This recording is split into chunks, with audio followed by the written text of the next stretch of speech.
What is going on, guys? Welcome back to the Building a Buzz podcast.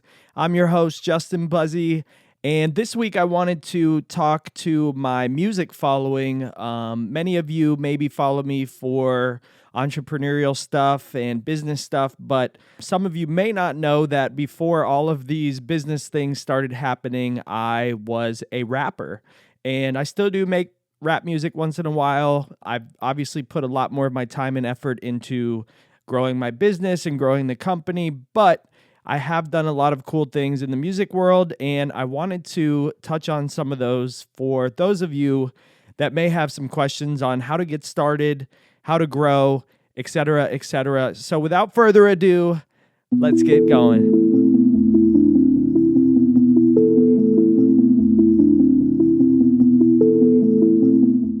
All right, guys. So this episode, I really want to talk about doing shows, getting shows, and opening for larger artists, and then also how to market yourself better than the other openers. There's a lot of do's and don'ts in this space, and I feel like I could help some of you make sure that you're doing the right things and avoiding those wrong things. One of the major things that I've been asked is, how do you find someone that will give you the opportunity to open for larger artists? And it seems like an easy question up front, but it's really not. A lot of these times, the promoter is kind of working behind the scenes, or maybe it's the venue that's putting on the show. And it's kind of hard to know who to get in touch with in order to get on that show list or be part of the artists that are going to be performing on that show. So usually the best place to start is, if you hear a show being announced, simply look at the flyer and see who's sponsoring that show. More than likely, if it's a rap show, you're going to see some sort of sponsor or, some company at the bottom of it, whether it's the venue, whether it's the promoter's company. Look up that company and simply contact them or reach out to them on social media and try to get some sort of interaction about that specific show and see if you can figure out who the person is that's putting on the talent for that show. And you've got to start to build a relationship with this person, especially if this is your first show ever. How do you let this person know that you're going to help the show be more successful? You're going to help them make more money, all of these things that they're interested in, and you don't have any real proof that you've done it before. So if it's your first time going into it, really it's just all about the relationship. Don't promise these crazy things. A lot of people go into it saying, "Oh yeah, I'll sell 50 tickets for you." And then when it comes down to it, they only end up selling 7 or 8 tickets, and then the relationship is just in this weird place right off the bat. So I'll always recommend not to overpromise anything. Always underpromise and overdeliver. If you say, "Hey, honestly, I think the most I can do is selling 5 or 6 tickets," and they say okay to that, and then you end up selling like 10 tickets, they're going to be so much more excited than the other way around, So you just want to make sure that you're not over promising anything right off the bat, because you still need to build that relationship. More than likely, there's going to be more shows with that promoter or that venue, and you don't want to ruin that relationship by over promising right off the bat. And you've got to continue to build that relationship with that person throughout the whole process of doing the show, before the show, after the show. There's a lot of steps to it that I'll kind of go through a little bit further in this episode. And you've got to keep in mind, before you even get to this point, you should have some sort of local audience or following. It would be very, very, very difficult for any promoter or any venue to justify bringing you onto a show with zero following, with no local followers, nothing. So make sure that you're keeping that in mind before you go into this first interaction with the promoter or the venue. You've got to have some sort of proof that you can actually bring people and you do have a following in that local market. And that's really important to these guys. So make sure that you're focusing on that. If this is your first show ever, make sure that you do have some sort of local following that will help boost the presence of the whole show. And one big thing that I always recommend here is working with other local artists. And this is going to help you hopefully build their following, but also build your following. The hope is that these other local artists are also posting, this song that you guys do together or whatever it is that you guys do together.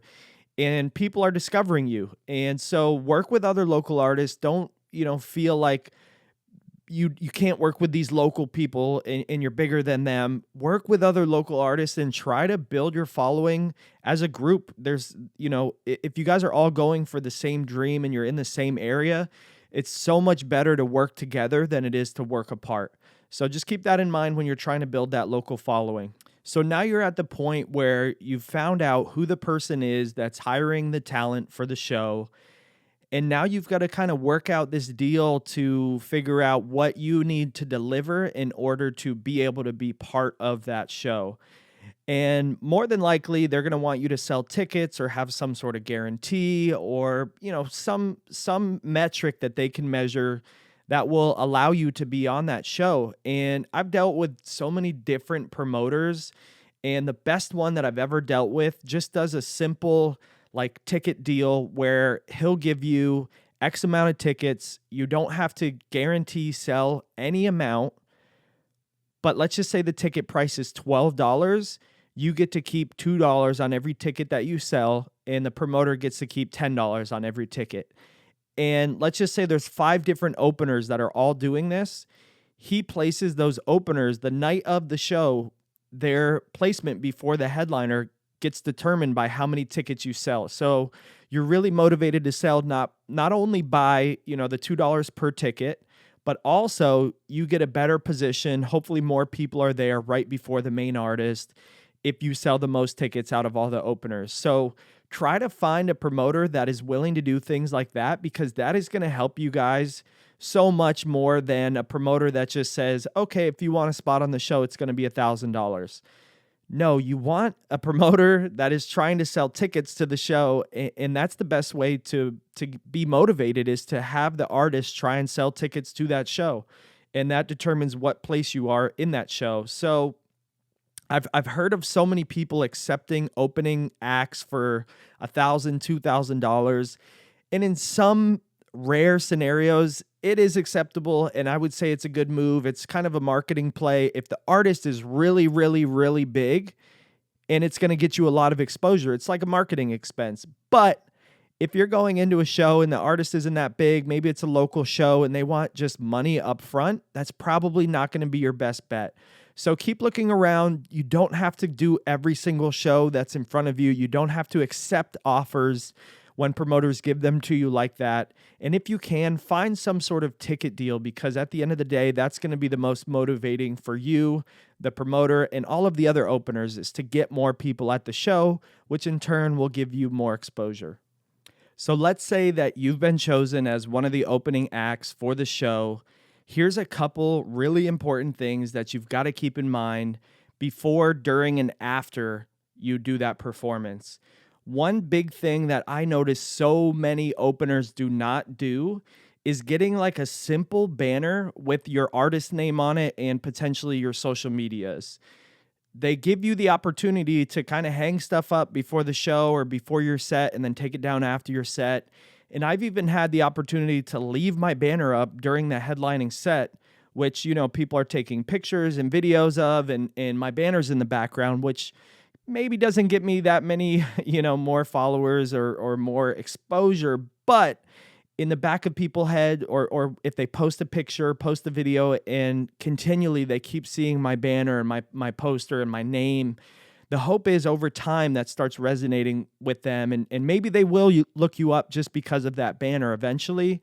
But definitely during your set, have something up on stage that says your name, and make sure that you also introduce yourself to the audience. There's so many times where, the person that's kind of emceeing the show will say, and up next we have this artist, and that artist thinks that that's good enough as an introduction, and they don't need to introduce themselves to the audience.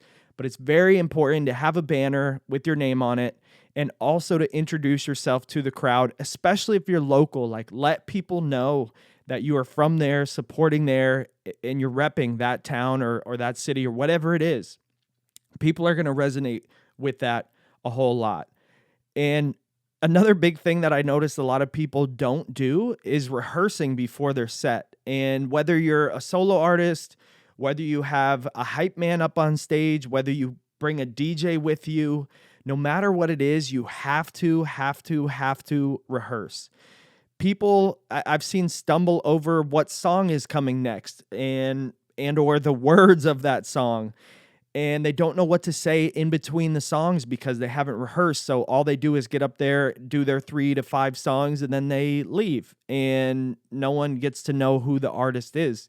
And nowadays it's very important for people to know who the artist is, almost just as much as what the music is. So make sure that you're introducing yourself to the crowd, you have some sort of banner, and that you rehearse. And I personally like to use a hype man because there's a lot of space in my performance that either I'm trying to keep up to the words in my song that the hype man can help fill with, or in between songs, I'm trying to catch my breath and the hype man can really help there. Or just in general, like the whole show, if you want to add more energy to the show and you're a high energy person like I am when I'm on stage, the hype man adds so much to the performance. And I got to give a shout out to Timmy G here, because if you guys have ever been to one of my shows or seen one of my shows, Tim is by far the most hype man I've probably ever seen. And it just makes me go more hype for my own songs. And so I think it's a really cool thing when you can find someone that does that and helps increase your energy. And so, make sure you're looking for that if that's something that you're into. I use it for those multiple reasons. Shout out to Tim because he's been such a good hype man for me at pretty much all of my shows that I've done. And then further than that, you want to make sure that you're bringing someone that's either going to film or take pictures of your show. And maybe that means that you have to pay someone to do that, but I pay someone to take pictures and someone else to take videos of all of my performances. It's super, super, super important because you need content, first of all, to post. Second of all, it's great to look back on and kind of see where maybe you stumbled a little bit, where you excelled, where the crowd reacted best. And then for your next performance, use those notes and continually make every performance better than the last one. And the pictures, I mean, those are going to go with you forever. You're going to be able to use those on future flyers, on your profile picture, on social media, everything. So just make sure that you're paying someone, or if you have a friend that does it, or someone that, you have a good relationship with that can come out and shoot at least pictures. But definitely I love having the video because I can go back on it and kind of reference it and take notes. And it's almost like playing a sport. You kind of go back and watch and see what you did really well and maybe what you can improve on. And then the next time you use those notes to your benefit. To make it an even better performance for yourself, you want to know the DJ and work with them if possible, because for the people that have done opening shows before, if you don't know typically what happens is they have like just a house DJ. You bring your flash drive, you give them the flash drive, and they play your songs and you do your set, and then it's over.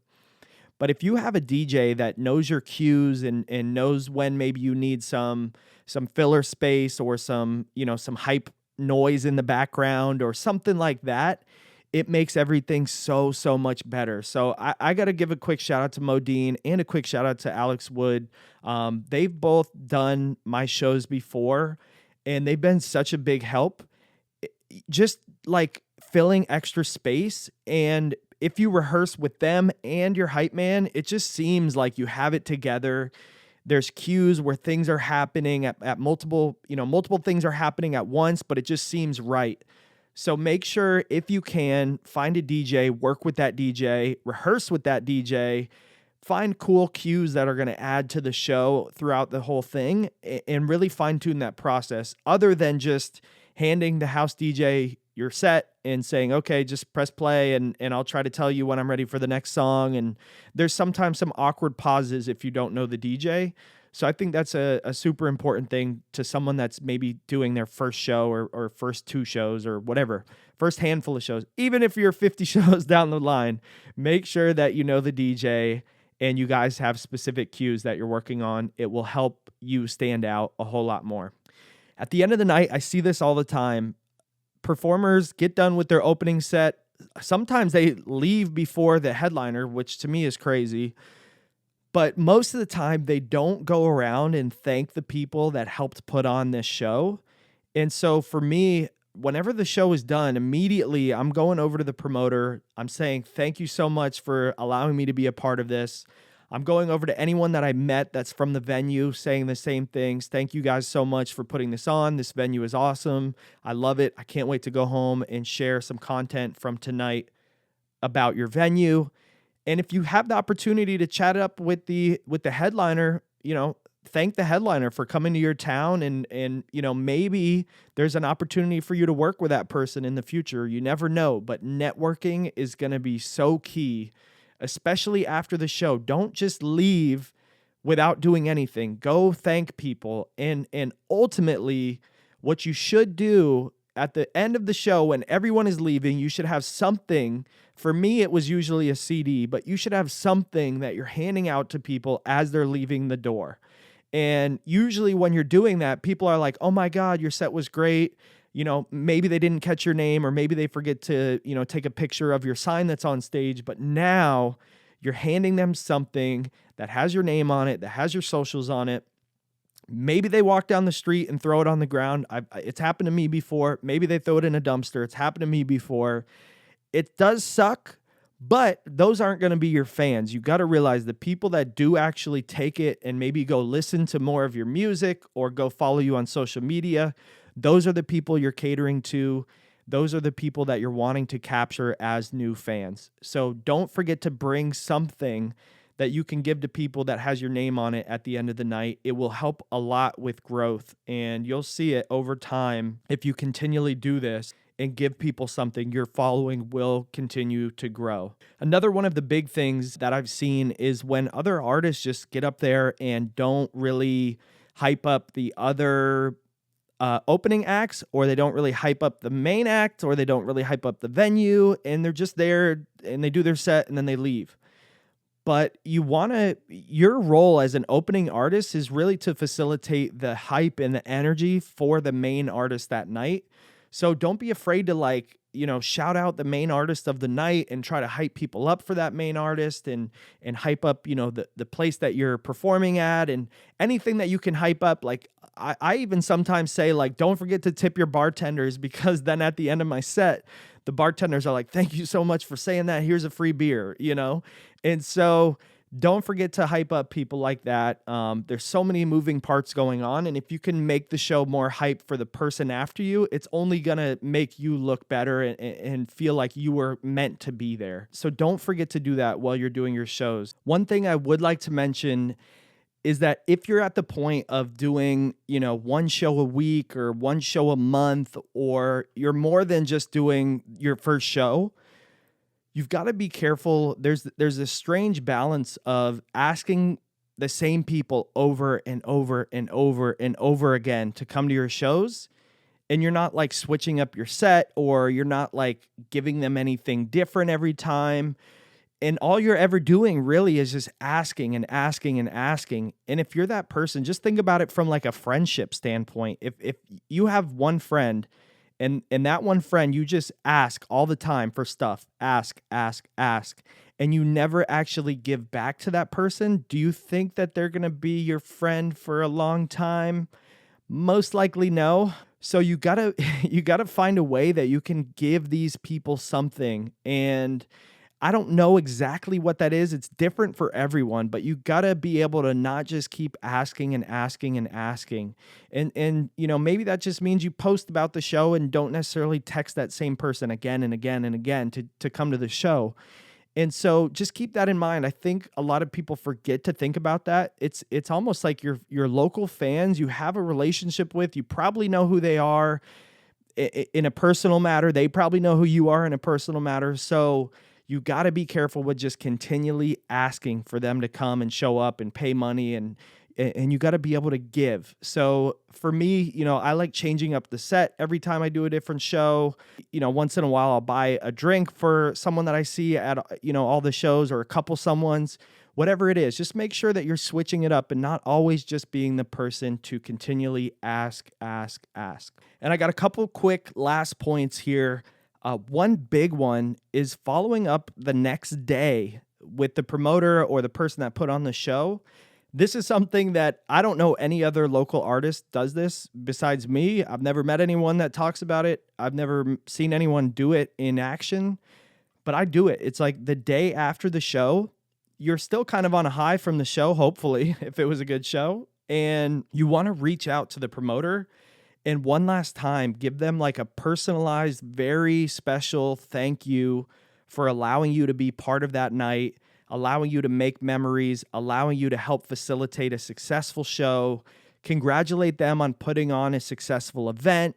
Anything that you can do to kind of hype up that person that spent all of this time, effort, money into putting this event together, please do it, because I don't know if I've ever seen any other opener do it. And so that means that they're never getting that praise and they're putting in all this time and effort. So make sure to hype them up like the next day. Send them a nice email, send them a text, however you've communicated with them. Send them something that just says thank you and make it personalized, make it special, because they've also helped your career in music in one way or another. So definitely make them feel special. And ultimately, be a nice human. If you are a nice human, it's going to show to the other artists. It's going to show to the main artist. It's going to show to everyone involved. And so the nicer you are to everyone that's surrounded, the more likely that they're going to ask you to come back the next time. And always just randomly check in with the promoter, check in with the venue, say, hey, do you guys have anything, that you've been thinking of show-wise? I'd love to help you guys, and be willing to help and just be a nice human. It's not hard, but it goes such a long way, especially in the music world. So if you do all of these things, you'll find that your shows are going to be very successful. You'll find that your following is going to grow, and you'll find that you're going to get offered more and more shows. So continue to do these things, and you are going to be that person that stands out at your next show or your first show. And if you guys have any more questions, as always, hit me up on socials at @J_Buzzi. I will be super glad to talk to you guys about music. I love talking about this stuff. I'm also trying to get lined up a few music guests that I think you guys will really love to hear from.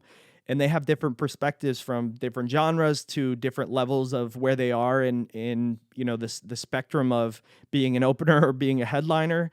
And so I'm really excited about those opportunities coming up. As always, make sure to subscribe. I really appreciate all of you guys. We're just now hitting 1,000 downloads on the Building a Buzz podcast. So thank you guys so much.